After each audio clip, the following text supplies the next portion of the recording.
Good morning, कैसे हैं आप सभी लोग। तो आज लेके आए हैं हम आपके लिए ग्लो सीरीज, जिसमें आज हम सीखने वाले हैं कि कौन सा बल्ब ज्यादा चमकने वाला है, विच वन इज ग्लोइंग मोर। जब हम उसे सीरीज में कनेक्ट कर रहे होंगे या फिर उन्हें हम पैरेलल में कनेक्ट करेंगे, कौन सा पावर का टर्म है जो क्लैरिटी हमें देने वाला है। जैसे हमारे दिमाग में होता है कि ज्यादा वोल्ट मतलब ज्यादा ग्लो, तो वो कंफ्यूजन भी हम क्लियर करेंगे। साथ में हम एक एडिशनल चीज भी सीखेंगे कि अगर हमने बल्ब को सही तरीके से कनेक्ट नहीं किया तो वो फ्यूज भी हो सकता है। तो आज हम सारी कॉन्सेप्ट को क्लियर करने वाले। जल्दी से हाथ में कॉपी और पेन ले लीजिए ताकि आज किसी तरह का कोई कंफ्यूजन बचे ना। तो पहला क्वेश्चन है और क्वेश्चन के साथ हम अपने कोर कॉन्सेप्ट को क्लियर करेंगे। First question is in which connection bulb glows मोर।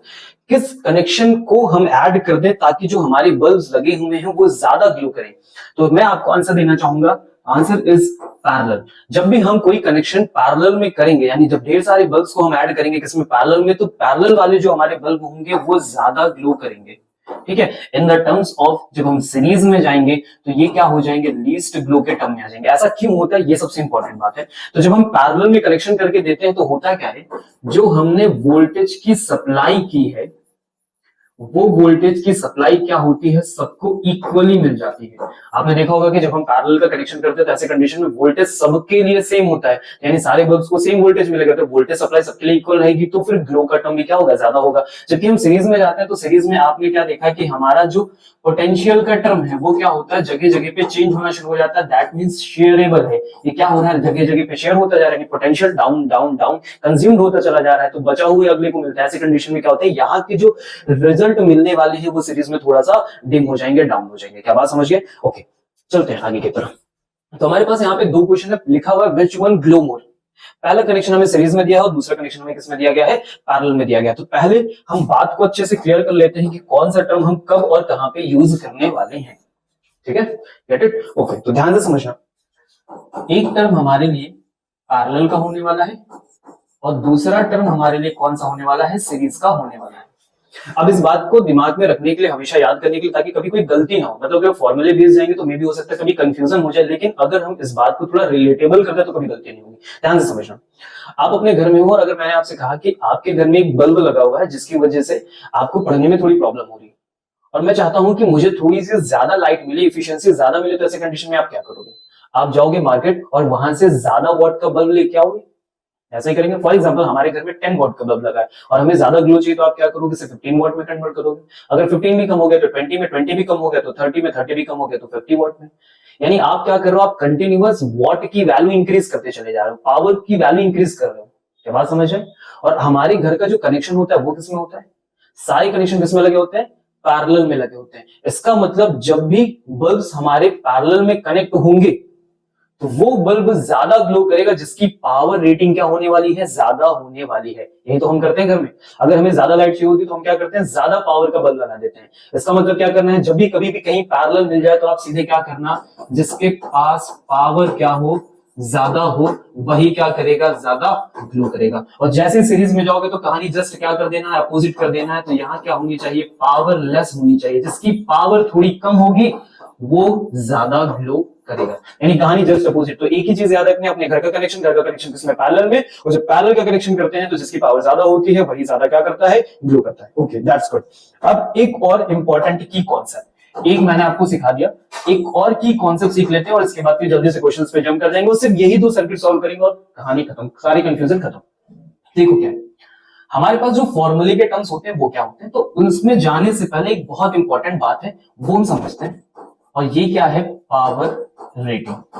ये पावर रेटिंग का टर्म और वर्ड आया कहां से, कि जब भी हम मार्केट में कोई भी इलेक्ट्रिक अप्लायंसेस खरीदने जाते हैं तो हमेशा उस अप्लायंसेस पे आप चेक करोगे तो वहां पे वोल्टेज सप्लाई और साथ में पावर कंजप्शन की रेटिंग लिखी होती है कि ये कितना रेट करने वाला है। फॉर एग्जांपल आपने कोई एक बल्ब खरीदा, दैट इज अवर बल्ब, और इस बल्ब पे लिखा होगा 50 वॉट 220 वोल्ट। इसका मीनिंग क्या हुआ, इसका मतलब हम क्या समझते हैं कि ये 50 वॉट का बल्ब है और इसकी सप्लाई कितनी है, 220 वोल्ट। अब मैं आपको थोड़ी सी क्लैरिटी देता हूं, ये 50 वॉट का बल्ब तभी है जब इसकी सप्लाई कितनी हो, 220 वोल्ट की सप्लाई हो। फॉर एग्जांपल अगर आपने 220 वोल्ट से नीचे की सप्लाई देने स्टार्ट कर दी तो ये 50 वॉट के अकॉर्डिंग ग्लो नहीं करेगा।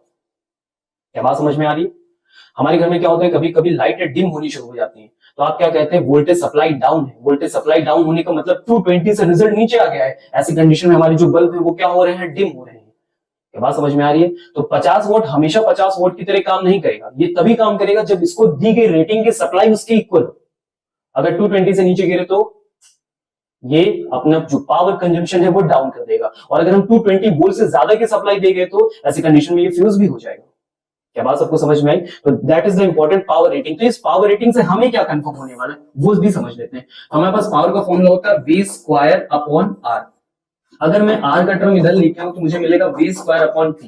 यानी ऐसी कंडीशन में देखो V तो आपके पास फिक्स है, P भी आपके पास क्या है, फिक्स है। तो हमें जो रिजल्ट मिलने वाला है फिक्स वाला वो किसका होगा, रेजिस्टेंस का। यानी जब भी कोई अप्लायंसेस हम मार्केट से खरीद के लाते हैं तो हमारे पास एक टर्म बिल्कुल फिक्स हो जाता है, दैट इज अवर रेजिस्टेंस, जो किसी चीज पर डिपेंड नहीं करेगा। वोल्टेज आ रहा कि नहीं आ रहा, करंट फ्लो कर रही कि नहीं कर रही, रेजिस्टेंस एज इट इज रहने वाला है। क्या बात समझ गए? इस टर्म को भी बहुत अच्छे से नोट करें और इसके बाद हम जंप कर जाएंगे अगले क्वेश्चन में, यानी इनको हम कैलकुलेट करके देखेंगे। ठीक है, तो मैं इसे जल्दी से कर देता हूं इरेज और चलते हैं अपने रिजल्ट को फाइंड आउट करने के लिए। तो आई होप आपको चीजें मेरी समझ में आ गई होंगी। तो चलते हैं पहले वाले टर्म को सॉल्व करने से पहले इसको टारगेट करेंगे। ये कौन सा टर्म है देखो जरा, पैरेलल में कनेक्शन है, साफ साफ दिख रहा है। यहां से करंट लेके पहुंचे, एक करंट यहां गई, एक करंट यहां गई। सबसे खास बात क्या है कि दोनों को जो वोल्टेज सप्लाई मिलने वाली है वो क्या मिलने वाली है, सेम। यानी 250 को भी मिल जाएगा, 250 को भी मिल जाएगा। अगर दोनों को 250 मिला तो मतलब V की वैल्यू दोनों के लिए क्या है, इक्वल है। V1 और V2 आपस में क्या हो गए, इक्वल हो गए। ऐसी कंडीशन में कौन सा टर्म अच्छे से ग्लो करने वाला है तो डिपेंड करेगा रेजिस्टेंस वाले टर्म पे। क्या बात समझ है? सेम आते हैं यहाँ वाले टर्म पे। चलो आज जल्दी से देखते हैं। इसमें क्या है, जैसे हम यहाँ से यहाँ तक पहुंचे V1 V2 में, तो आपको पता है करंट इसमें दोनों में क्या जा रही है, सेम जा रही है। अगर करंट सेम जा रही है तो अब कौन सा ज्यादा ग्लो करने वाला है, अब जल्दी से लिखते हैं फॉर्मूला। कौन सा फॉर्मूला जिसमें I आता हो तो that is I square R is equal to I square R। अब जरा देखो दोनों के लिए करंट सेम हो गई। अगर करंट सेम होगी तो पावर डिपेंडेंट किस पे हो गया, रेजिस्टेंस पे डिपेंडेंट हो गया। इसका मतलब रेजिस्टेंस अगर ज्यादा तो पावर भी क्या होने वाली है, ज्यादा होने वाली। पावर ज्यादा होने का मतलब पावर कंजप्शन ज्यादा।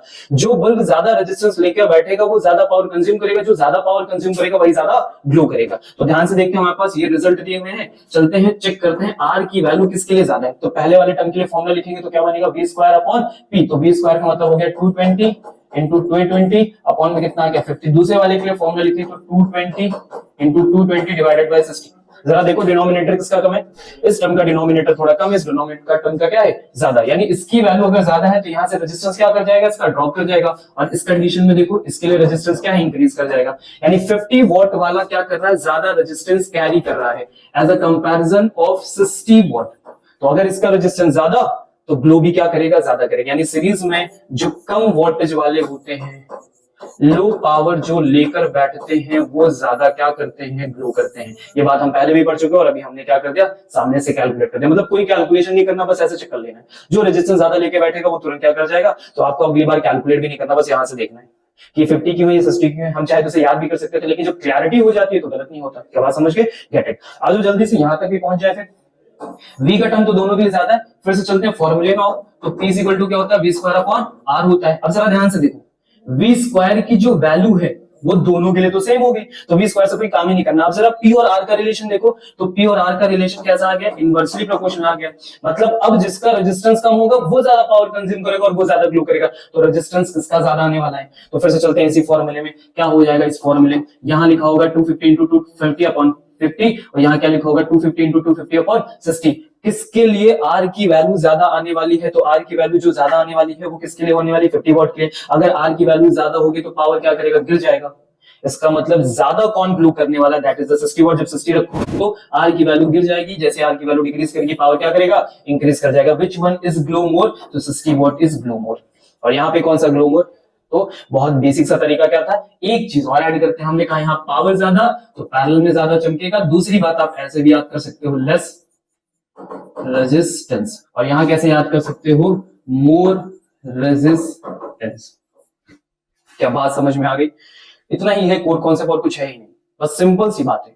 रेजिस्टेंस को समझ लिया, वोल्टेज को समझ लिया, जो चीजें सप्लाई उनको कनेक्ट कर दिया और रिजल्ट हमारे हाथ में आ गया। दैट्स इज क्लियर, आया समझ में। ओके तो चलते हैं, एक एडिशनल चीज हमने आपके लिए और ऐड की, आज उसे भी सीख लेते हैं।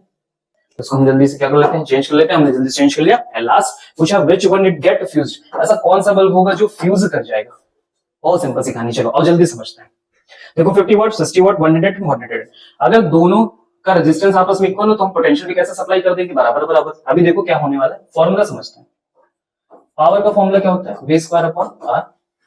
पहले वाले के लिए लिखो जरा, तो पहले वाले के लिए V स्क्वायर और R का रिजल्ट कैसा आएगा, तो हम यहाँ R is equal to calculate करेंगे V स्क्वायर। तो V स्क्वायर लिखते हैं 110 अपॉन में क्या लिखते हैं 50।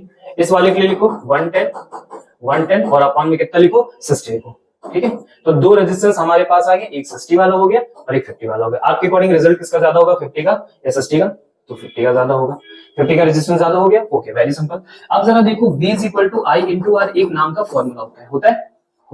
अगर मैं कहूं V is directly proportional to R तो बिल्कुल गलत नहीं होगा, बिल्कुल गलत नहीं होगा। अभी 50 के लिए रेजिस्टेंस क्या ज्यादा है? अगर 50 के लिए रेजिस्टेंस ज्यादा है तो वोल्टेज भी किसका ज्यादा होगा? तो voltage of 50 is greater than voltage of 60, यानी 50 वाला ज्यादा वोल्ट ले लेगा और 60 वाला कम ले लेगा। और हमने जो अपनी रेटिंग में रखा हुआ है इसको केवल 110 दिया और इसको भी 110 दिया, यानी इस वाले बल्ब ने क्या किया, जब रेजिस्टेंस का टर्म इसका इंक्रीज हुआ तो ऐसी कंडीशन में इसने क्या किया, वोल्टेज की सप्लाई भी ज्यादा कंज्यूम कर ली। और जैसे ही ज्यादा वोल्टेज की सप्लाई कंज्यूम करने जाएगा तो इसकी वैल्यू 110 से क्या कर जाएगी, एक्सीड कर जाएगी। यानी ये जो रिजल्ट है इसका वोल्टेज 110 से ज्यादा आएगा, जैसे 110 से ज्यादा आएगा ये वाला बल्ब क्या कर जाएगा, फ्यूज कर जाएगा। It's very simple. मतलब 110 की रेटिंग दी, 110 पे ही आप काम कर सकते हो। 112 हो 113 हो तो तुरंत क्या हो जाओगे, फ्यूज हो जाओगे। क्या बात समझ गए?